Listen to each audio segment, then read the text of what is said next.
ಕರ್ನಾಟಕ ಯೋಗಿ ಆಗ್ತದೆ ಅವ್ರ ಮುಂದೆಲ್ಲ ಬುಲ್ಡೇಜರ್ ಅಂತ ಬದಲಾವಣೆ ಆಗ್ತದೆ. ಜೆಸಿಬಿ ಪಕ್ಷ ಜೆಸಿಬಿ ತಗೊಂಡ್ಬರ್ತಾರಂತೆ, ಯೋಗಿ ಈ ಥರ ಆಗ್ತಾರಂತ ಅವರು.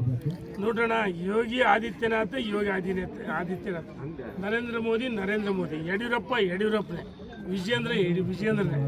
ಇಲ್ಲಿ ಯಾರು ಯೋಗಿ ಆದಿತ್ಯನಾಥ್ ಸಾಧ್ಯವೇ ಇಲ್ಲ. ಯಾರ್ಯಾರು ಏನು ಹೇಳ್ಕೊಂತ ಓಡ್ತಲ್ಲ, ಪಕ್ಷದಿಂದ ಉಚ್ಚಾಟನೆ ಆಗಿದೆ. ಅವ್ರ ಬಗ್ಗೆ ನಾನು ಮಾತಾಡೋಕ್ಕೆ ಇಚ್ಛೆ ಪಡಲ್ಲ. ಒಂದು ಪ್ರತಿ ಸಾರಿ ಭ್ರಷ್ಟಾಚಾರ, ಯಡಿಯೂರಪ್ಪ ಬಗ್ಗೆ, ವಿಜೇಂದ್ರ ಬಗ್ಗೆ ಭಾಳ ಅಗೌರವ ಮಾತಾಡ್ತಾರಲ್ಲ. ನಾನು ಕೇಳ್ತೀನಿ, ಅಟಲ್ ಜಿ ಅವರ ಪ್ರಧಾನಮಂತ್ರಿಗಳಾಗಿದ್ದಂಥ ಸಂದರ್ಭದಲ್ಲಿ ಅವಿಶ್ವಾಸ ಮಂಡಳಿ ಇದು ವಿಶ್ವಮಂಡಳಿ ನಾನು ಹೇಳಿದರೆ ಕೇಂದ್ರ ಸಚಿವರು ಅವ್ರು ಏನು ಮಾಡಿದ್ರು, ಭ್ರಷ್ಟಾಚಾರ ಬಗ್ಗೆ ಮಾತಾಡ್ತಕ್ಕಂಥ ನೈತಿಕ ಹಕ್ಕಿಲ್ಲ. ಹಿಂದೆ ಅಟಲ್ ಜಿ ಪ್ರಧಾನಮಂತ್ರಿಗಳಾಗಿದ್ದಾಗ ಯಾವ ರೀತಿ ನಡ್ಕೊಂಡ್ರೆ ಅವ್ರ ನಡೀತೆ ಎಲ್ಲರಿಗೂ ಗೊತ್ತಿದೆ. ಭ್ರಷ್ಟಾಚಾರದ ಬಗ್ಗೆ ಮಾತಾಡೋ ನೈತಿಕ ಹಕ್ಕು ಅವ್ರಿಗಿಲ್ಲ. JCB ತರಲಿ, ಪಕ್ಷವನ್ನು ಕಟ್ಟಲಿ, ಪಕ್ಷದಿಂದ ಉಚ್ಚಾಟನೆ ಆಗಿದ್ದಾರೆ. ಹಾಗಾಗಿ ಅವ್ರ ಬಗ್ಗೆ ಹೆಚ್ಚು ನಾನು ಮಾತಾಡೋಕ್ಕೆ ಇಚ್ಛೆ ಪಡಲ್ಲ. ಅವರು BJPಲಿ ಇಲ್ಲ.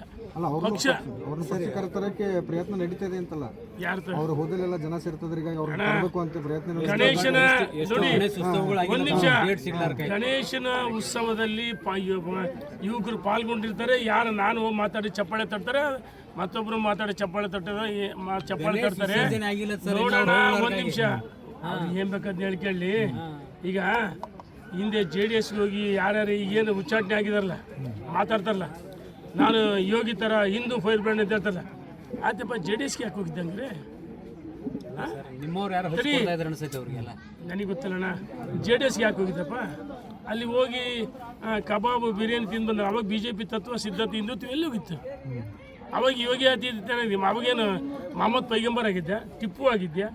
ಯಾವ ಅವತಾರ ತಾಳಿ ಎಲ್ಲರಿಗೂ ಗೊತ್ತಿದೆ. ನಮ್ಮ ಹತ್ರ ಫೋಟೋಸ್ ವಿಡಿಯೋ ಇದೆ. ಉಚ್ಚಾಟನೆ ಅದ್ರ ಬಗ್ಗೆ ನಾನು ಹೆಚ್ಚು ಮಾತಾಡೋಕೆ ಇಚ್ಛೆ ಪಡೋಲ್ಲ. No comments. ಈಗ ಭಾಷಣ ಕೇಳಕ್ಕೆ ಜನ ಬರ್ತಾರ.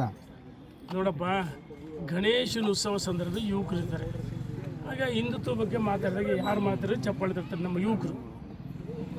ಈಗ ನಾನು ಹೇಳ್ತೇನೆ, ಪಾರ್ಟಿ ಕಟ್ಟಲಿ, ಪಕ್ಷ ಕಟ್ಟಲಿ, JCB ಚಿಹ್ನೆ ತಗೊಳ್ಳಿ. 224 ವಿಧಾನಸಭಾ ಕ್ಷೇತ್ರ ನಾನು ಹೇಳ್ತೀವಿ. ವಿಜೇಂದ್ರ ರಾಜ್ಯದ ಅಧ್ಯಕ್ಷ ಮುಂದುವರಿತಾರೆ.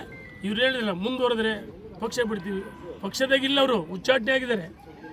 ನಾನು ಹೇಳಿದ್ದಲ್ಲ, ಭ್ರಷ್ಟಾಚಾರದ ಬಗ್ಗೆ ಇವರು ಅಟಲ್ ಜಿ ಅವರು ಪ್ರಧಾನಮಂತ್ರಿ ಆದಾಗ ಅವಿಶ್ವಾಸ ಮಂಡಳಿ ಯಾವ ರೀತಿ ನಡ್ಕೊಂತಾರೆ, ಇದು ವಿಶ್ವಮಂಡಳಿ ನಾನು ಹೇಳಿಲ್ಲ.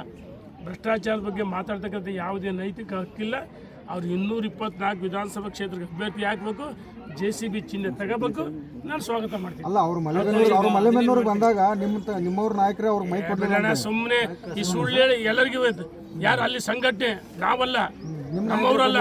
ನೋಡಿ, ಗಣೇಶ್ ಈಗ ಎಲ್ಲ ಕಡೆಗೂ ಗಣೇಶೋತ್ಸವ ಸಮಿತಿ ಇರುತ್ತೆ. ಆ ಸಮಿತಿಯವರು ಇಲ್ಲ, ಪೂಜಾರಲ್ಲ, ಗಣೇಶ ಉತ್ಸವ ಸಮಿತಿಯವರು ತೀರ್ಮಾನ ಮಾಡಿರ್ತಾರೆ. ಆ ತೀರ್ಮಾನದ ಯಾರಿಗೂ ಯಾರಿಗೂ ಕೊಟ್ಟರೆ ಮಾತಾಡೋಕ್ಕೆ ನನಗೂ ಆಹ್ವಾನ ಮಾಡಿದರು. ನಾನು ದಿಲ್ಲಿಗೆ ಹೋಗಿದ್ದೆ, ಹಂಗೆ ನಾನು ಚಿತ್ರಕ್ಕೆ ಹೋಗಿದ್ದೀನಿ. ನನ್ನ ಭಾಷಣಕ್ಕೂ ಭಾಳ ಚಪ್ಪಾಳೆ ತಟ್ಟಿದ್ದಾರೆ. ಮಂಡ್ಯಕ್ಕೆ ಹೋಗಿದ್ದೀನಿ, ದಾವಣಗೆರೆ ಬಂದಿದ್ದೀವಿ, ನಾವು ಎಲ್ಲ ಕಡೆ ಹೋಗಿದ್ದೀವಿ. ವಿಜಯೇಂದ್ರ ಅವರು ನೋಡೋಣ, ಈಗ ವಿಜಯೇಂದ್ರ ಅವರ ವರ್ಚಸ್ಸು ನೋಡಿ ಸಹಿಸಕ್ಕಾಗ್ತಲ್ಲ. ಆಕಾಶ ಮರಬಹುದು ಈ ರೀತಿ ಕೀಳು ಮಟ್ಟದ ಹೇಳಿಕೆಗಳು. ವಿಜಯೇಂದ್ರ ಒಬ್ಬ ರಾಜ್ಯದ ಯುವಕರ ಕಣ್ಮಣಿ, ರೈತ ಹೋರಾಟಗಾರ, ಹುಟ್ಟೊಬ್ಬ ಎಲ್ಲಿ ಬರ್ತೇವೆ ಮಾಡ್ಕೊಂಡ್ರು, ರೈತರ ಮಧ್ಯೆ ಮಾಡ್ಕೊಂಡ್ರು. ಈಗ ಅಮಿತ್ ಶಾ ಶುಭ ಕೋರಿದ್ದು ವ್ಯಂಗ್ಯ ಮಾಡ್ತಾರೆ ಅಂದರೆ ಆ ಮನುಷ್ಯನ ಹೊಳಕು ಮನಸ್ಸು, ಕೀಳು ಮಟ್ಟದ ಅಭಿರುಚಿ ಮಾತಾಡ್ತಾರೆ. ನೀವು ಏನಾಗಲಿ ಸರ್, ಕುಮಾರಸ್ವಾಮಿ ನಾನೇ ನೀವು ಮತ್ತೆ ಉಪಮುಖ್ಯಮಂತ್ರಿ ನೋಡೋಣ. ದೇಶದಲ್ಲಿ NDA ಇದೆ, ರಾಜ್ಯದಲ್ಲಿ ಮೈತ್ರಿಕೂಟ ಇದೆ. ನಮ್ಮ ರಾಷ್ಟ್ರೀಯ ನಾಯಕರು ನೋಡಪ್ಪ, ಭಾರತೀಯ ಜನತಾ ಪಾರ್ಟಿ ರಾಜ್ಯದಲ್ಲಿ ಅಧಿಕಾರಕ್ಕೆ ಬರ್ತೀವಿ.